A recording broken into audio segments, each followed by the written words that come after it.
নমস্কার বন্ধুরা, সোমাস সিম্পল কিচেনে আপনাদের সবাইকে স্বাগত। আজ আমি আপনাদের জন্য একটা সম্পূর্ণ নিরামিষ রেসিপি নিয়ে হাজির হলাম। সেটা হচ্ছে গাটি কচুর তরকারি বা মুখি কচুর তরকারি। তো চলুন দেখে নেওয়া যাক আমার আজকের রেসিপি গাটি কচুর তরকারি। রেসিপিটি নিরামিষ হলেও খেতে কিন্তু দারুণ স্বাদের, দুর্দান্ত একটা রেসিপি।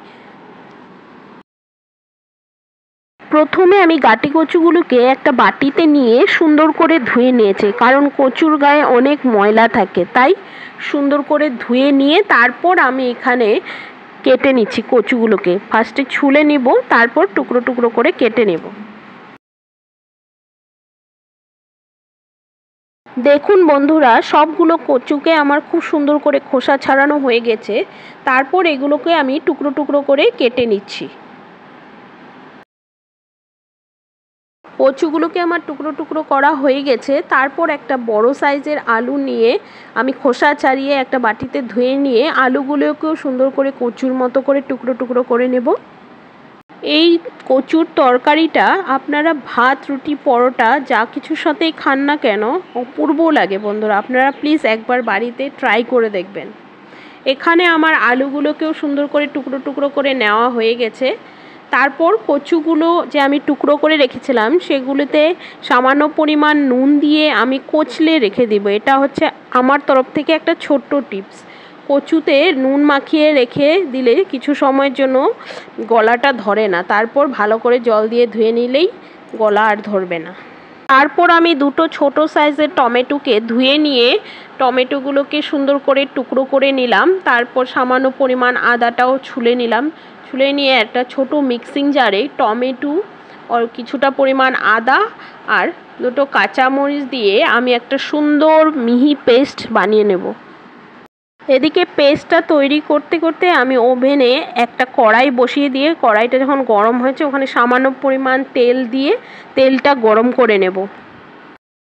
তারপর তেলটা গরম হয়ে গেলে ওখানে একটা তেজপাতা আর সামান্য পরিমাণ জিরে দিয়ে সুন্দর করে নাড়িয়ে নেব। নাড়ার পর আগে থেকে টুকরো করে রাখা আলুর টুকরোগুলো দিয়ে অল্প সময়ের জন্য ভেজে নেব।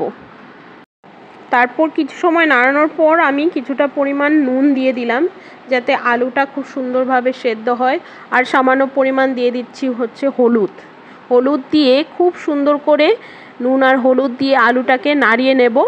তারপর আগে থেকে ধুয়ে কেটে রাখা কচুগুলোকে দিয়ে আলুর সাথে কচু আর আলুটাকে একসাথে ভালোভাবে ভেজে নেব। আলু আর কচুটা যখন খুব সুন্দর করে আমাদের ভাজা ভাজা হয়ে যাবে তখন ওখানে আগে থেকে পেস্ট করে রাখা টমেটো, আদা আর কাঁচামরিচের যে পেস্টটা সেটা কড়াইতে দিয়ে কিছু সময় নাড়িয়ে তারপর ওখানে গুঁড়ো মশলাগুলো দিয়ে দেব। দিয়ে দিচ্ছি 1/2 টেবিল স্পুন জিরে গুঁড়ো, 1/2 টেবিল স্পুন ধনে গুঁড়ো আর কিছুটা পরিমাণ কাশ্মীরি মরিচের গুঁড়ো। আমি এখানে লাল লঙ্কার গুঁড়ো ইউজ করিনি, কারণ লাল লঙ্কার গুঁড়োতে অনেক ঝাল হয়, তাই আমি কাশ্মীরি মরিচের গুঁড়োটা দিয়ে নাড়ছি। কাশ্মীরি মরিচের গুঁড়োটা দিলে রঙটা খুব সুন্দর আসে।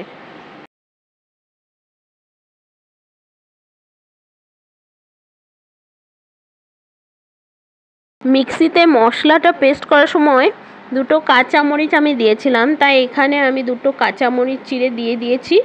আর মিক্সির যে জারটা আছে সেই জার ধোয়া জলটা আমি দিয়ে আলু আর কচুটাকে খুব সুন্দর করে নাড়িয়ে নেব, কারণ অল্প জল দিয়ে দিয়ে আমি নাড়িয়ে নিচ্ছি, নাহলে লেগে যাচ্ছে। তারপর নাড়িয়ে নেওয়ার পর আমি কিছুটা পরিমাণ জল দিয়ে কচু আর আলুটাকে আবারও সুন্দর করে নাড়িয়ে একটা ঢাকনা দিয়ে কভার করে দেব, যাতে আলু কচুটা খুব সুন্দরভাবে সেদ্ধ হয়ে যায়। 10 মিনিট বাদে ঢাকনাটা আমি উঠিয়ে দেখে নিব আলু আর কচুটা সেদ্ধ হয়েছে কিনা। এখানে আমি একটা কচুকে এমনভাবে ভেঙে দেখে নেব, কিন্তু না, কচুটা আমার আরও অল্প সময়ের জন্য সেদ্ধ হতে হবে, তাই আমি ঢাকনাটা আবার লাগিয়ে দিয়ে কিছু সময়ের জন্য ফুটিয়ে নিলাম। এখন কচুটা খুব সুন্দরভাবে সেদ্ধ হয়ে গেছে। তারপর সামান্য পরিমাণ চিনি দিয়ে দিলাম।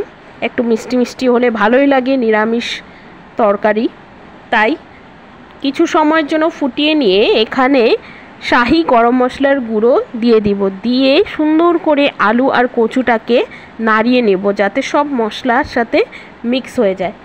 তারপর নামানোর আগে আধা চামচ পরিমাণ ঘি দিয়ে নামিয়ে নিলেই তৈরি আমার আজকের রেসিপি নিরামিষ গাটি কচুর তরকারি বা মুখী কচুর তরকারি। আমার আজকের রেসিপিটি যদি ভালো লেগে থাকে প্লিজ লাইক শেয়ার কমেন্ট করবেন এবং নতুন বন্ধুরা আমার চ্যানেলটিকে সাবস্ক্রাইব করে আমার পাশে থাকবেন। আজ এ পর্যন্তই, হাজির হয়ে যাব অন্য কোনো নতুন রেসিপির সঙ্গে। ধন্যবাদ।